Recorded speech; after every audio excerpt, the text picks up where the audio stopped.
Hey guys, remember a couple weeks ago, I got a collection of helmets in that looked like this. And we've been through about half of those, meaning we sold about half of them. I'm sure all the best stuff was already picked out, but there's still plenty more left. Now today is similar in that we got a collection of binoculars. Now this guy really liked binoculars, particularly German Navy. Let's check them out.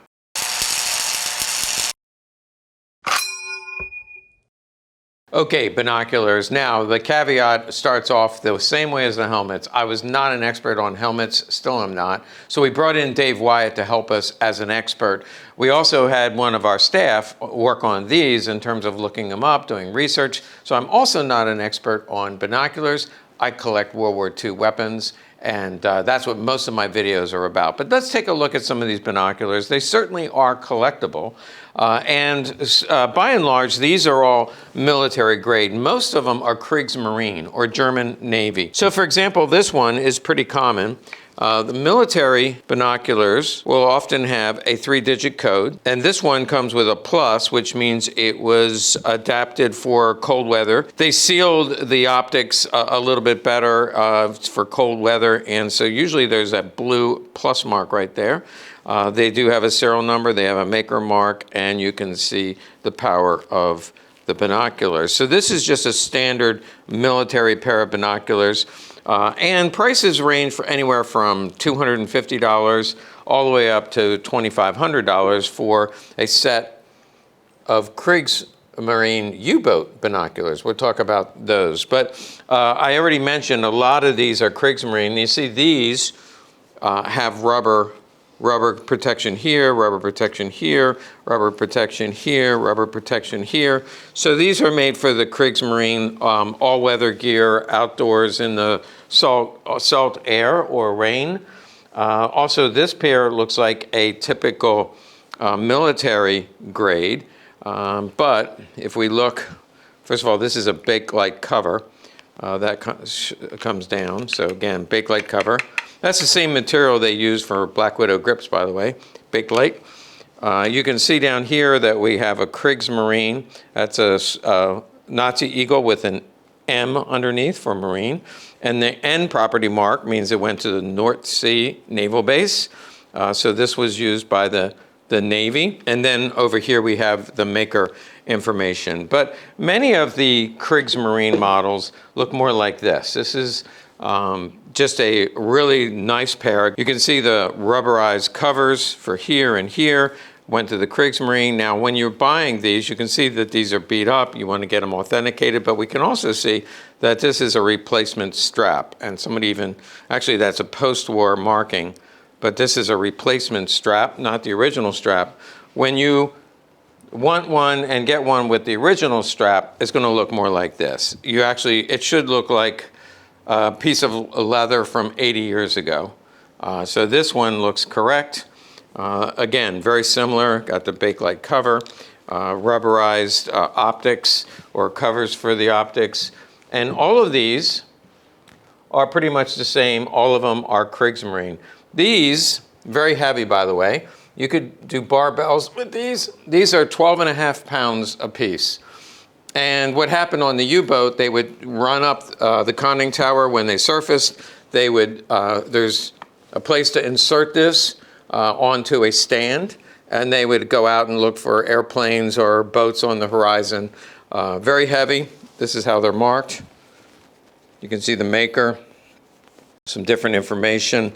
Then these are all pretty much the same, although these are a little more complete because it has a sight here. And then this bar where it hooks up on the conning tower. And so this would be used by a U-boat, a German U-boat in World War II. These can be the most expensive. I'm thinking like $2,500, maybe a little bit more. But again, they were used by the U-boats. Most desirable to collectors. This one shows some corrosion. These actually feel like they're lead. Again, 12 pounds. You can see here there's the sun guard. Pretty nice. Now, you think we're done with Kriegsmarine, but we're not, because over here we have a set, again, rubberized fittings. This looks like it could be original. It's in really good shape, but so are the binoculars. And if we look on top, hard to see, but there is an M right there for Kriegsmarine. And a little better strike. Actually, this one has a broken strap. I'll show you how the straps work. But you can see on top, just ignore the blue tape. That's a reference number for, we typed out descriptions for each one of these, and that's a reference number. But there's the Kriegsmarine stamp, a little clearer. And I wanted to say something about this. If you take a look at a Japanese Nambu holster, the late war holsters, they are on a spring you pull down and latch it on. So this is very similar to the Nambu holster, which looks like this. Here's one that's intact. You pull on that, it stretches down, hooks on, pull down. So this one is in really good shape. So in evaluating these, remember, we're looking for original straps. Looks like this. Repro straps look like this.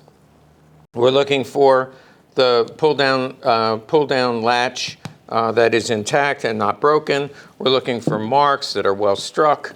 But one other thing with the binoculars, it's a no-brainer, but also look at the optics, because clearly something has become cloudy or there's dust particles in it. That's going to hurt the value a little bit. The best of the best are going to have all these things intact and wonderful optics. A few other late war, I'm going to come over there and show you now.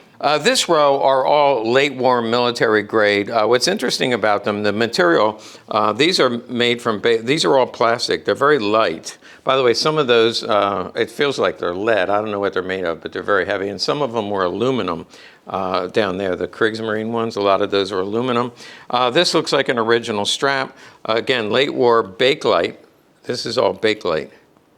And it doesn't make a noise, but these all look about the same. And these can be pretty expensive just because they're rare. Most times, if they were dropped, cracked, thrown away, these didn't hold up very well. But they were banging them out at the end of the war, just you know, getting things out as fast as they could. But here's a close-up of the maker mark. It looks like an original strap. More marking here. This one is an example of really nice condition. This looks original, but this looks repro or post-war. So that was added later, but there's your Bakelite military grade binoculars. And one last one, which is just very unusual. The composition of this is very different than the Bakelite one. So it's just a rare maker. I don't know a whole lot about it. I'll learn more. But you do see some writing here. So it's just an unusual maker. I'm sure we'll learn more by the time we put these on the website. Yes, these will be going up on the website. If you're a collector or you want to be a collector, this is a good way to get started, because we've got some really nice examples. One last, oh, by the way, this is thrown into the mix. This is a modern pair of binoculars. Somebody who was recently in the military said this is the military grade binoculars he looked that he used when he was in the military. And when I look through them, they're just not as clear and as magnified as these, but I'm sure they're a lot cheaper. But these are just for your foot soldier, common foot soldier, not for officers or for the Navy. One more I wanted to show you. This one you can tell right away. This is an original case, but it was repainted. That's the part you can tell right away. So I open this up. That's a typical latch that you would see on, I've seen them on ammo cases, and also like snail drum, just different accessories for guns and Lugers and things. That's a typical latch. You can, if this looks like it's brand new, that's because it is. Even the stamp was restamped, but there's the Waffen stamp.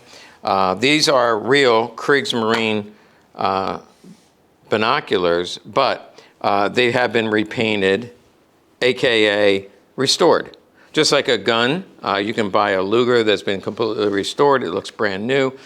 This looks almost new. It's just been repainted with an original case. And when I look through, the optics on these are phenomenal.